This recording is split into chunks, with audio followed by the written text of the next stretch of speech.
Ang ating pong mensahe sa hapong ito may kaugnayan po sa panahon natin ngayon na tayo po ay nagpaalam sa taong 2025 at sinalubong po natin ng bagong taon, 2026. In other words, sa Diyos, hindi siya tumitingin sa panahon dahil siya nabubuhay sa walang hanggan. Pero tayo, dahil tayo po ay may simula at katapusan, ay tumitingin tayo sa panahon. O kaya po mayroon tayong bagong taon, makita natin. Sa ganitong panahon, ang isang bagong taon ay isang panahon na tayo po ay nag-iisip. At tinitingnan po natin kung paano naging paglilingkod natin sa Panginoon noong nakaraang taon.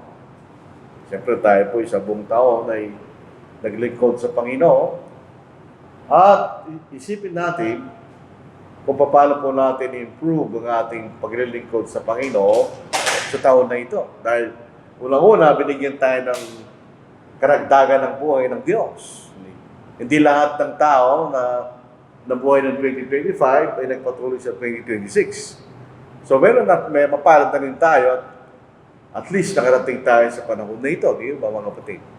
So isipin natin paano tayo lalo pa uunlad sa ating paglilingkod sa Panginoon sa taon na ito. Yan ang ating magiging goal, mga kapatid. Dito sa Hebrews chapter 10, verse 25, not forsaking the assembling of ourselves together as is the manner of some, but exhorting one another, and so much the more as you see the day approaching. Dito sinasabi sa atin, maliwanag, huwag natin pabayaan ang ating pagkakatipon kanya.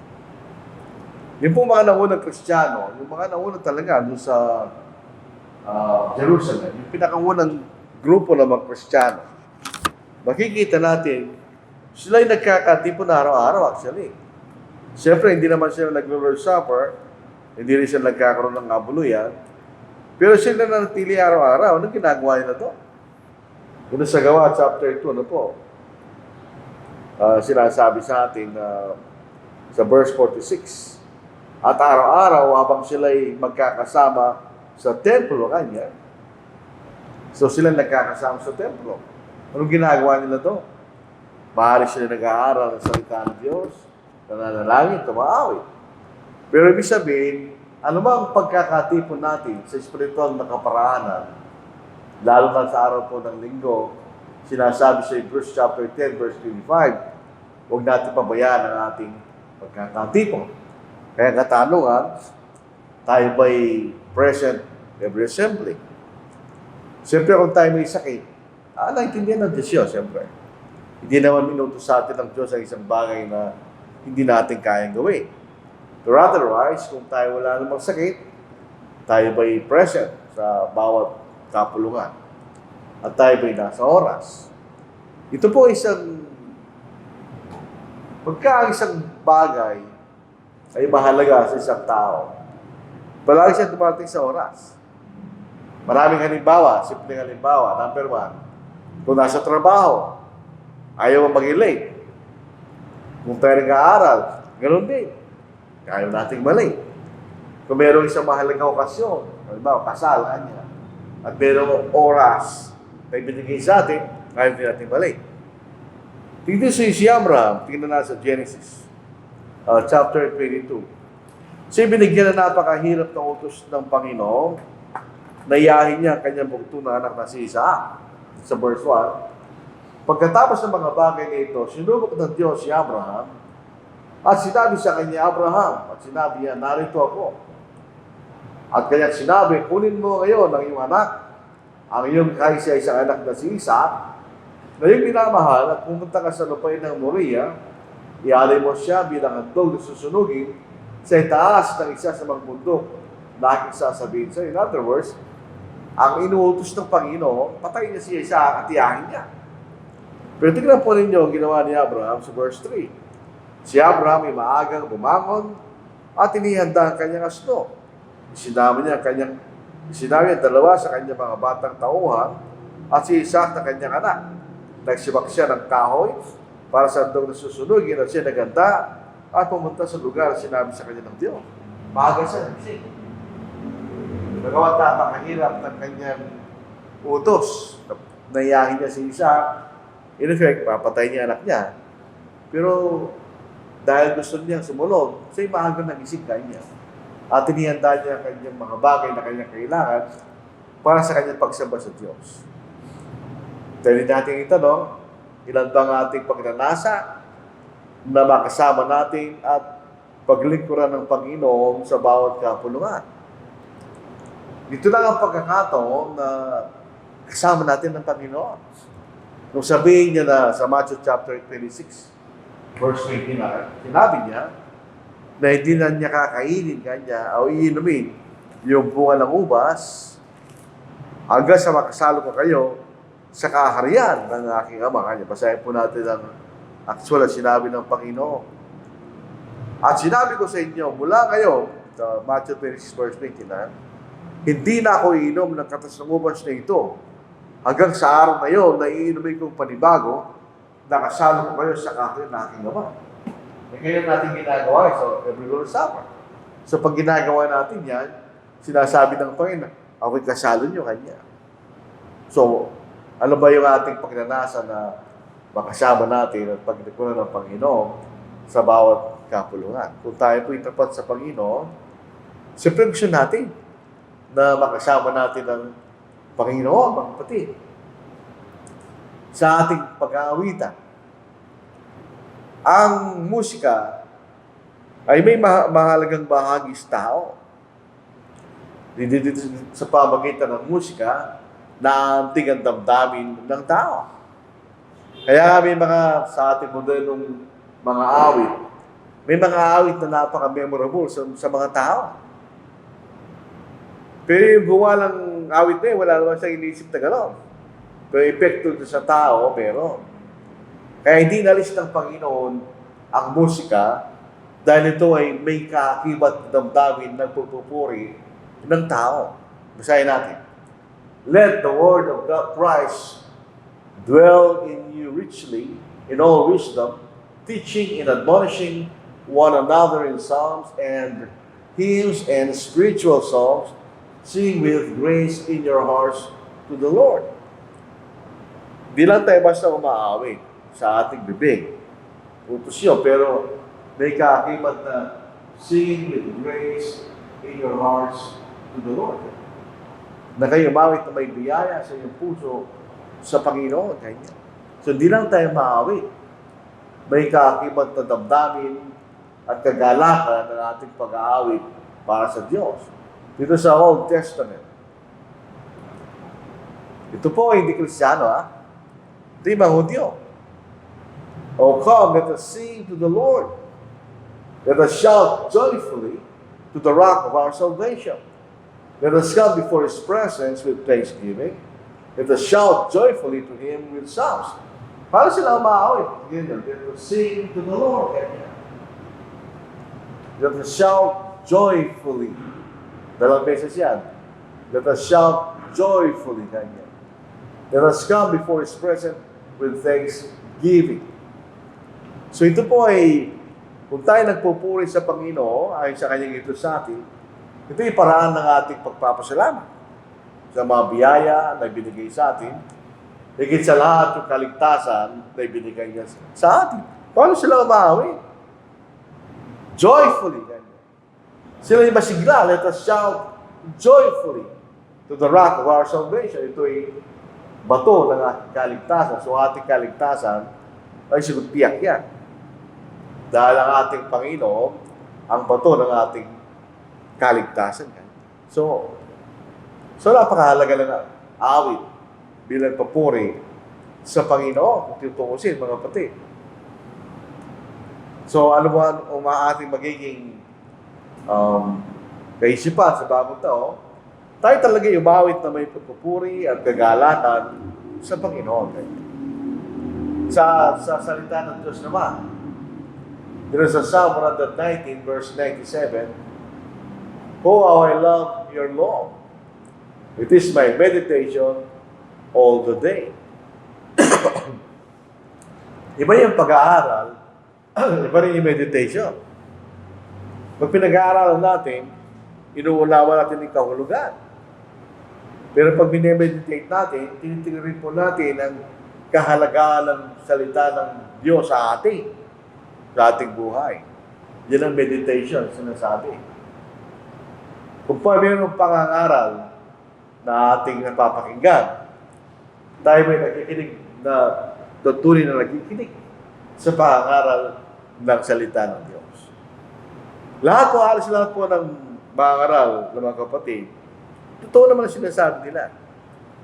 Pag may nangangaral, hindi naman siya nangangaral actually. Yung mga nangangaral, trabaho lang niya, ipaliwanag niya ang salita ng Diyos. So ito yung mensahe ng Diyos, pamagitan ng kanyang salita. Kapag ginagalang natin ang nagsasalita, nakikinig tayo. Kung ginagalang natin ang Diyos bilang ating Diyos, at pinupuri natin siya bilang ating Panginoon, ay kailangan tayo makinig sa kanyang salita. Di ba? Tayo ba'y nagbubukas ng Biblia habang tayo ay nakikinig? At tayo ba'y, kung meron kayo pagkakataon, do you take notes? Minsan, hindi naman tayo lahat marunong magsulat na mabilis. Pero kung may tayo kakayan, yun po yung nakakatulong. Dahil nauulit nating naalala yung napapakinggan natin habang nating isinusulat natin siya. So, yun po yung magandang practice na talagang makinig tayo sa pangangaral ng salita ng Diyos. So, tungkol sa kanyang salita. Ngayon, pag nakikinig tayo, hindi lang tayo basta tumatanggap ng ating napapakinggan. Kailangan din natin tignan kung totoo yung ating napapakinggan. Dito po sa mga audio ng taga-Berea, ito sa Berea, sila ay mas marangal kaysa sa mga audio ng taga-Thessalonica. These were more fair-minded. Sa Lumang King James, these were more noble than those in Thessalonica in that they received the word with all readiness and searched the scriptures daily to find out whether these things were so. Pansinin natin, ang nangaral dito si Apostle Paul, inspired by the Holy Spirit. So, walang mali sa tinuturo niya. Pero itong mga audio ito, aside sa katotohanan na tinanggap nilang salita na may buong kagalangan, ganyan. Hindi siya na nagtapos dito. Na tinanggap nilang salita na itinangalan ni Pablo, kundi siniksik niya ng kasulatan araw-araw para malaman kung ito nga ang mga bagay yung tunay na katotohanan kanya. Ito po isang magandang at tamang kaisipan sa salita ng Diyos sa ating napapakinggan. Magandang tanggapin natin, pero kailangan rin natin pag-aralan kung hindi natin napakinggan ay totoo o hindi. Yan po yung pagpapatibay sa ating pananampalataya. At ito rin po yung check and balance sa nagtuturo. Para mapatunayan natin beyond doubt na siya nagkamali, pwede natin pagsabihin yung kapatid. Tungkol sa itinuro niya, kung siya may pagkakamali, di ba? Natutulungan din natin mga aral at nagtuturo.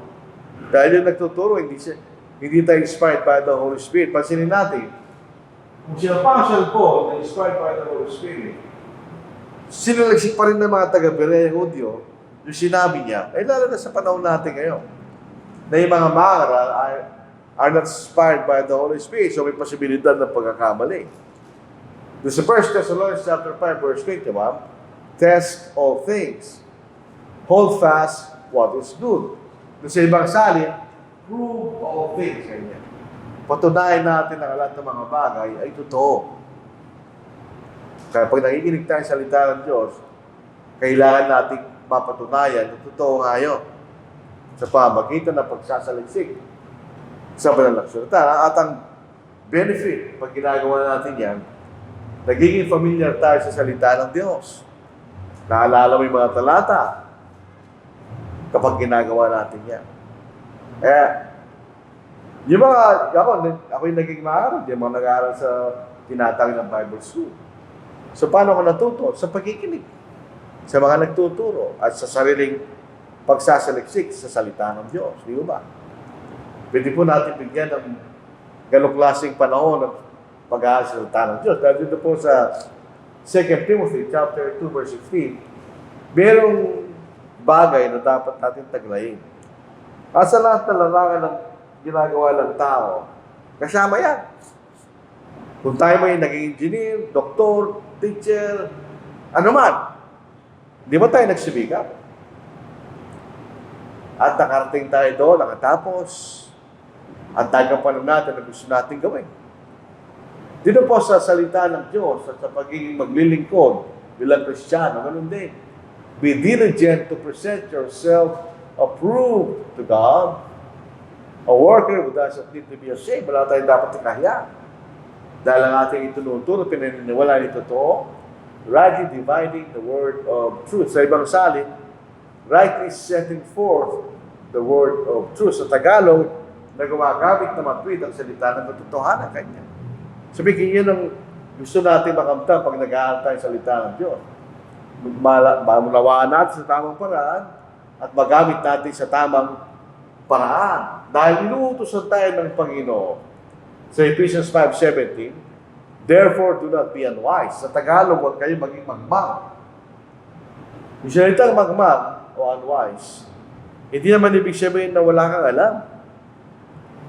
Sa Biblia, ang salitang magmang ay isang tao na alam niya dapat niyang gawin, pwede niya ginagawa. Yun ang magmang. But understand what the will of the Lord is. Okay. Ito yung utos. Understand what the will of the Lord is.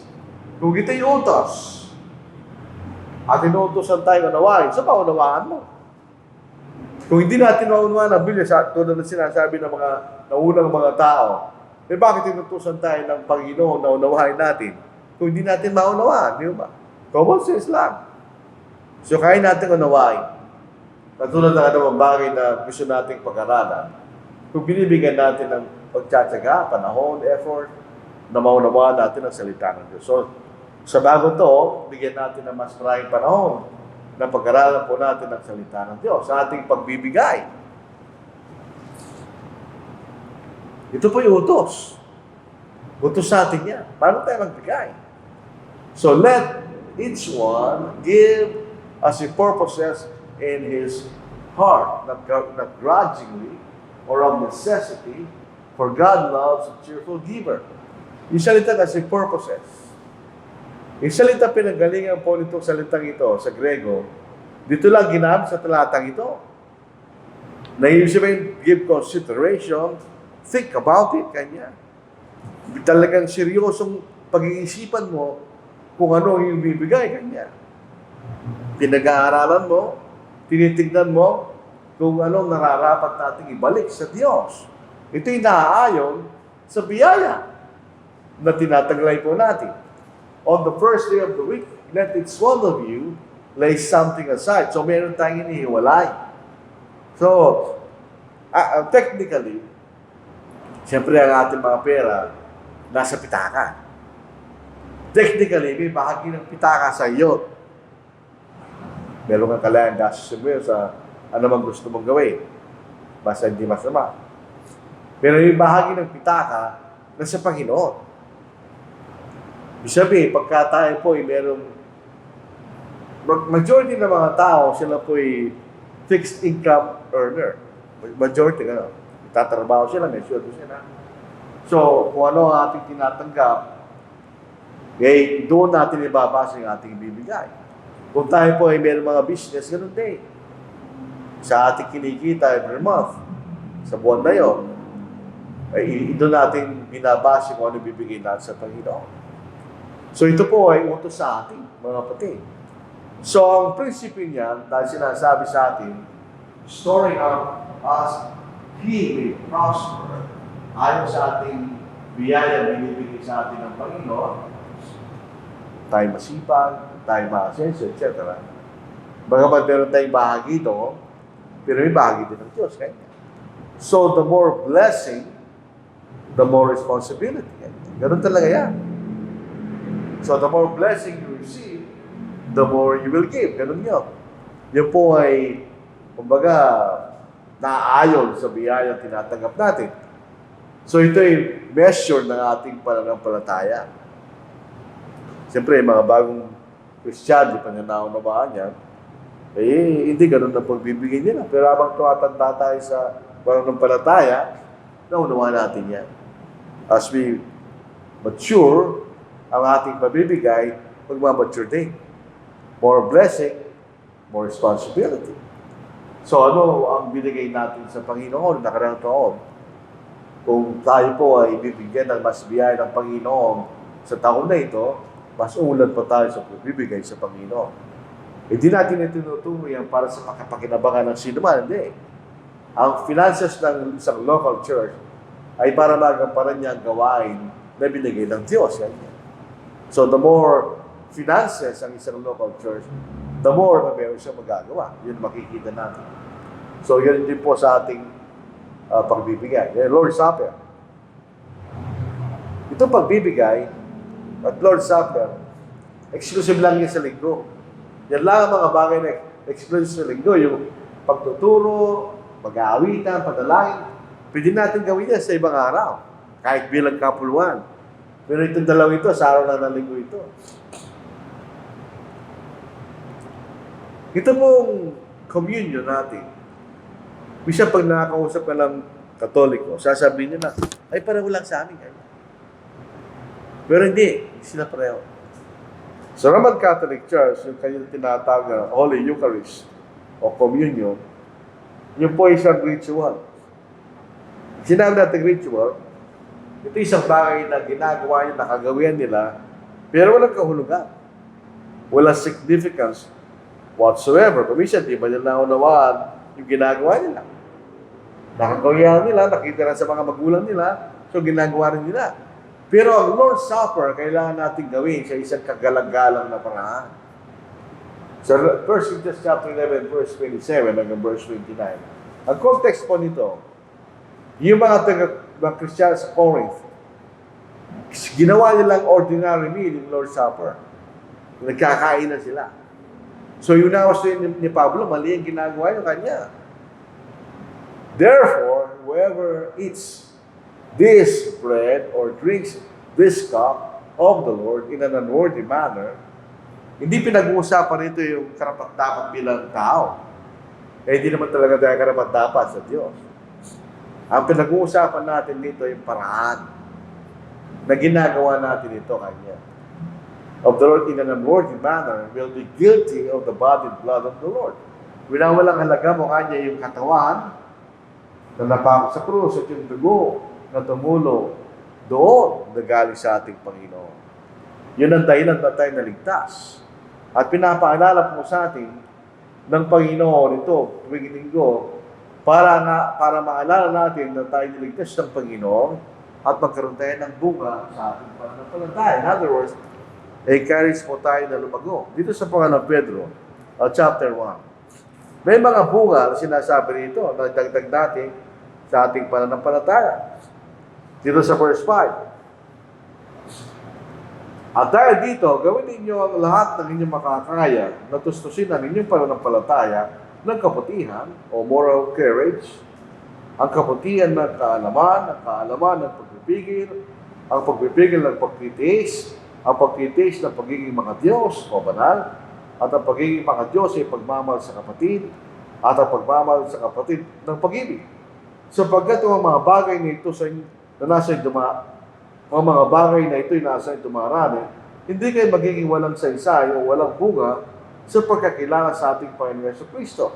Sapagkat sino mang wala ng mga bagay na ito ay bulag at ang nasa malapit na mga nakikita na nakalimutan na siya ay nilinis mula sa kanyang dating magkasalanan kanya. Kaya pinapaalala po sa ating ng Panginoon na siya'y namatay para sa ating magkasalanan para tayo huwag maging walang bunga kanya. Inaalala natin ito, nagkakaroon tayo ng kapasalamatan sa ating puso at resolusyon na lalo tayo maglingkod sa Panginoon. So habang ginagawa natin yan, tayo po'y nagme-meditate sa kamatayan ng Panginoon. Pwede natin isipin kung ano ang paghihirap na dinanas ng Panginoon habang nasa krus para maligtas lang tayo at tayo maging magpagpasalamat. kasi namatay para sa. Yun ang kahulugan pag ginagawa natin. Hindi siya ritual na basta mo lang ginagawa. Meron siyang kahalagahan, and definitely, meron siyang kahulugan. Maalala natin ang kamatayan ng Panginoon.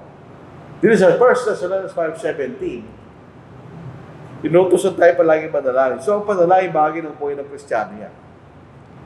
You pray without ceasing, hindi naman literal niya. Kung magiging literal niya, wala na tayong gagawin, kundi manalangin. Hindi naman. Ang sinasabi na ni Pablo, palagi kayong manalangin kanya. Sa Acts 2:42, and they continued steadfastly in the apostles' doctrine, in ay pagtuturo, and fellowship, in the breaking of bread, and in prayers. Yung mga naunang Kristiyano, sila na natin matibay sa kanilang mga panalangin kanya. Dito sa kongregasyon, may nananalangin in behalf of the congregation. Tayo may nakikinig sa panalangin na yun. Para pagkatapos ay sabihin natin, sumasakayin tayo, tawan din na mangyari ay sa kalooban ng Panginoon. Okay? So yun ang mga bahagi ng pagpupuri natin sa Diyos. Yung nakarang taon, ginawa natin yan. So, sa taon na ito, bagong taon, pwede nating improve yung ating paglilingkod sa Panginoon. Kailangan i-set natin ang ating goals.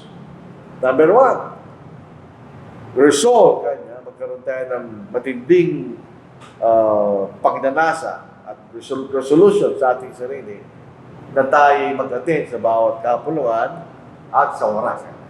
Pangalawa, kailangan natin mag-resolve to meditate on the death of Christ at sa kanyang salita. Pangatlo, kailangan tayong umawit, nakakibad ng ating puso. Pangapat, tayo magbigay ay sa biyaya na ating tinatanggap and sacrificially. Hindi yung sobra-sobra natin. Kundi sacrificially, meron tayong naranasan kawalan pag nagbibigay tayo sa Panginoon. So, nagpaalam 2025, pumunta yung bago na taon, 2026. So, ito yung panahon ng pag-iisip. So, ito yung isang panahon na isipin natin paano tayo magiging mas tapat sa Panginoon. At isipin natin paano natin maalis yung mga balakid sa buhay natin sa ating paglilingkod sa Panginoon. Yan din ito yung magandang pagkakataon, isipin natin yan. Kasi yan ang espiritu ng panahon na ito na pagbabago kanya, renewal, na makikita natin. Sa Ephesians 4:1, sabi ni Pablo, I therefore the prisoner of the Lord. Dahil itong isulat ito ni Pablo, siya ay nakabilanggo. Literally, siya nakabilanggo. Sa Rome, beseech siya po ay nakikiusap na mabuti to walk worthy of the calling with which you are called. Tayo tinawag para tayo magbaligtas at maglikod sa Panginoon.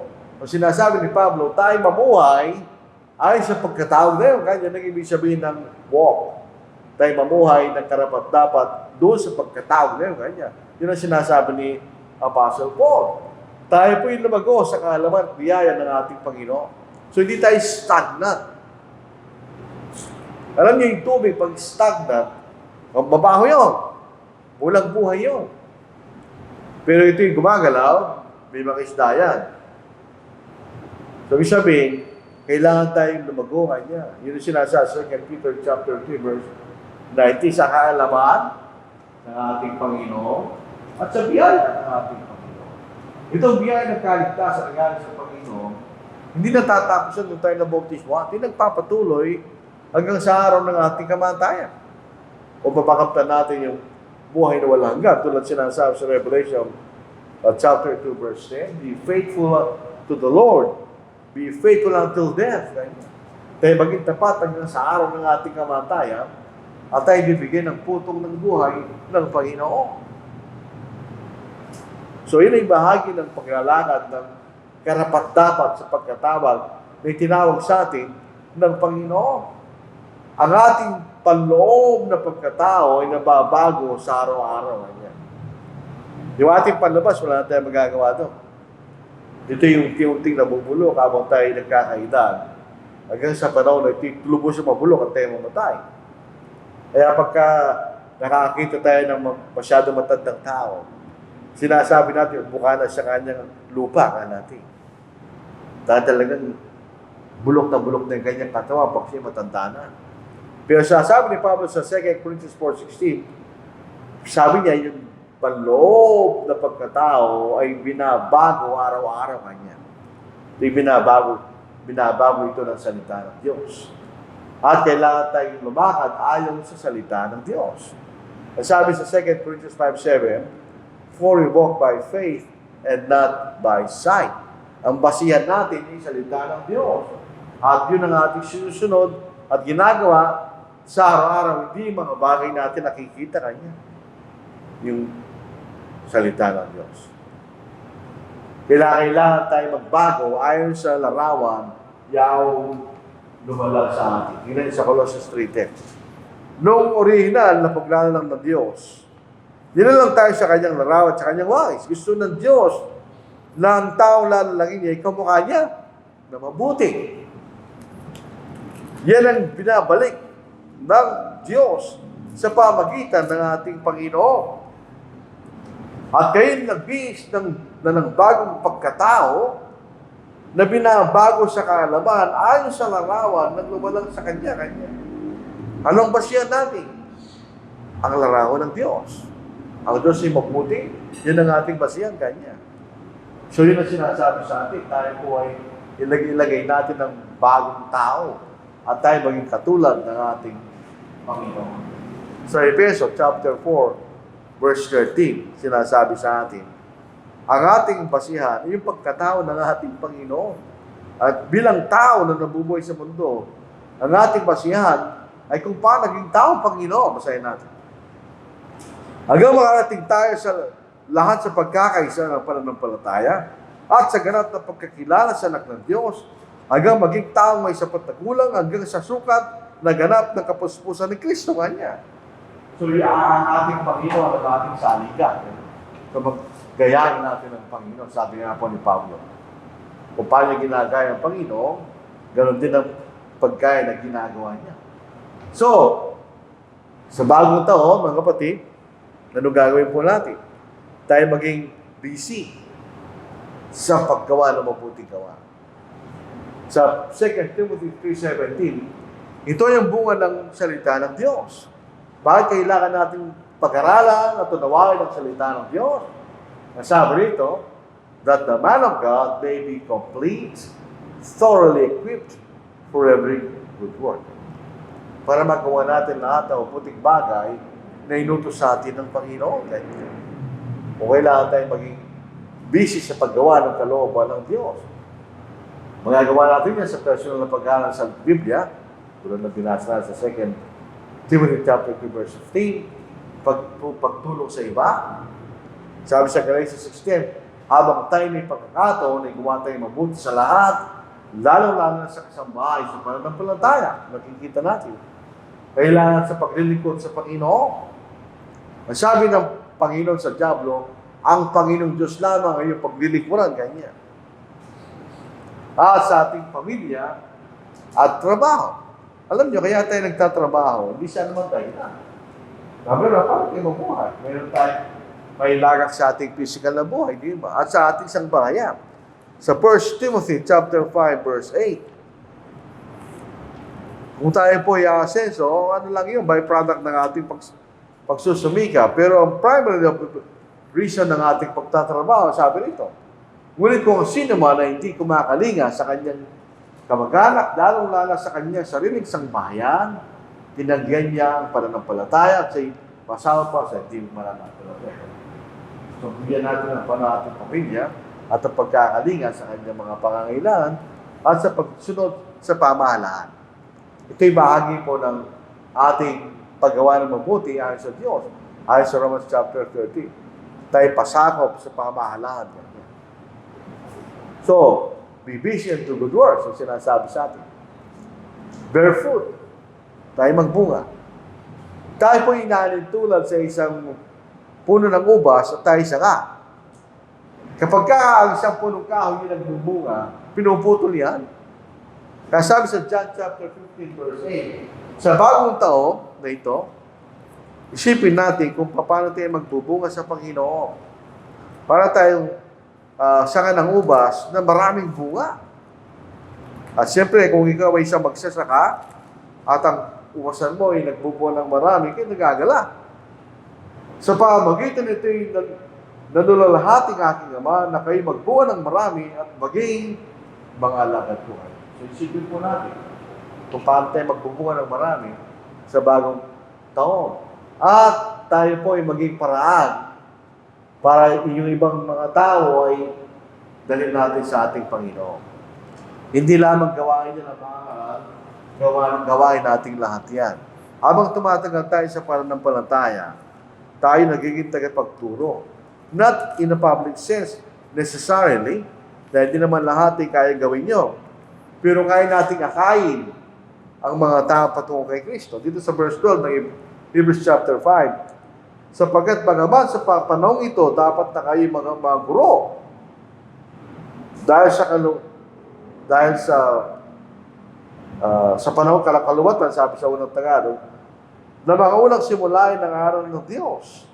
Kaya nangailangan ng kapsa, hindi ng pagkain matigas. So, galit na galit dito yung nagsulat simple. Sabang tumatagal tayo sa pananampalataya, inaasahan ng Panginoon, dumarating ating kaalaman, pagkaunawa sa kanyang salita, at ang gagawin natin ng salita niya sa tamang paraan at sa pagkakaisa-iba kanya. Lead others to Christ sa bagong taon na ito. At alisin natin ang mga balakid. Ito po sa Hebrews, chapter 12, verse 1. Yung Hebrews chapter 11, ito yung mga naging tapat sa Old Testament. Kaya naisulat yung nilagay mga banal na yun na tapat sa Old Testament. Para gayahin natin. Therefore, we also, so yung therefore conclusion yun, doon po sa Hebrews 11, since we are surrounded by so great a cloud of witnesses, na naging tapat sa Old Testament, na kinasin ng Diyos, let us lay aside every weight. Ito palagi natin sinasabi kasi na ito at saka ito hindi sila pareho. Siyempre, kasalanan, talagang hadlang yan. Pero may lay aside every weight. Hindi mga bagay na kung minsan, di naman sila kasalanan sa kanilang sarili. Pero kung dito natin binibigay ang ating panahon at talilimutan na natin ang Panginoon, yun na naging hadlang. And the sin which so easily ensnares us, and let us run with endurance, dahil ang ating pagtakbo ay mahabang pagtakbo, kailangan natin mag-develop ng resistensya upang tayo makarating doon, with endurance the race that is set before us. Tayo po'y tumatakbo na mahaba. So, kailangan tayo magkaroon ng endurance. Paano mo gagawin yan? Eh, sa pamagitan ng ating pananampalataya, salita ng Diyos. So, wait, see, ganyan. Pag ikaw'y tumatakbo at may dala ka mabigat, magkakasala ka dyan, at kailangan natin magkaroon ng resistensya. Kaya yung nananalo sa mahabang pagtakbo, payat siya, magaan. Dahil magaan ang dinadala nila. Marunong din tayo magpatawad ganyan. And be kind to one another, tender-hearted, forgiving one another, just God in Christ forgave us, forgave me. Ito po isang kasabihan. Forgiveness is not something we do for other people. We do it for ourselves, to get well and move on. Pag hindi tayo manunpatawad, kaya nagdadala no. Ikaw mabibigatan. Hindi naman yung iba. So magpatawad ka, mawala na yung bigat na yun. And we can move on. Yun po yung utos sa atin ng Panginoon. Our influence. Sa Matthew 5:13-16, you are the salt of the earth, but if the salt loses its flavor, how shall it be seasoned? Kung kasi wala ng alat, useless na yan. Tapon na kanya. Hindi natin alam kung sino nawawala ng alat. Hindi ko alam. Pero dito sa lugar ng Palestine, sa Israel, parang gano'n. Pag tumatagal yung asin, nawawala yung alat. It is not good for nothing but to be thrown out and trampled underfoot by men. You are the light of the world. Tayo liwanag ng sanglibutan. A city that is set on a hill cannot be hidden. Tulad ng Baguio, malayo pa lang, makikita mo na dahil nasa bundok. Nor do they light a lamp and put it under a basket, but on a lampstand, and it gives light to all who are in the house. Hindi tayo naglalagay ng ilaw sa ibaba. Right? Let your light so shine before men that they may share good works and glorify your Father. And then, pag nakita nila yun, magkakaroon sila pagnanasang sumunod sa Panginoon. Kailangan tayong sumunod sa Panginoon. Okay? Obey the Lord. Lalo kung di pa tayo Kristiyano. Kahit Kristiyano na tayo, kung tayo nagkakasala, gawin natin nararapat. For it says, in an acceptable time I have heard you, and in the day of salvation I have helped you. Behold, now is the accepted time. Behold, now is the day of salvation. So huwag nating patagalin kung meron tayong dapat alisin. Hindi tayo ipakristyano, hindi natin patagalin sa pagsunod sa ating Panginoon. Kailangan papabayaan ba natin papayagan natin ang biyaya ng Diyos na gumawa sa atin kung di pa tayo Kristiyano.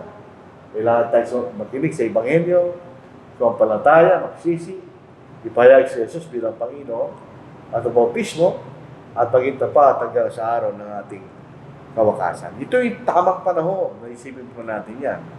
At kung tayo nagkakamali, tayo magsisi at panalangin sa Diyos at mabalik tayo sa paglilingkod sa Diyos. So mga kapatid, pasalamat tayo. Nakarating tayo ng 2026. Yun ay biyaya dahil hindi lahat ng tao ng 2025 ay buhay hanggang ngayon. So bilagak natin ang buhay na ibinigay sa atin ng Diyos sa mabuti at mahabang at tapat na paglilingkod sa Kanya. So ito po ang ating mensahe sa hapon na ito. So Happy New Year mga kapatid.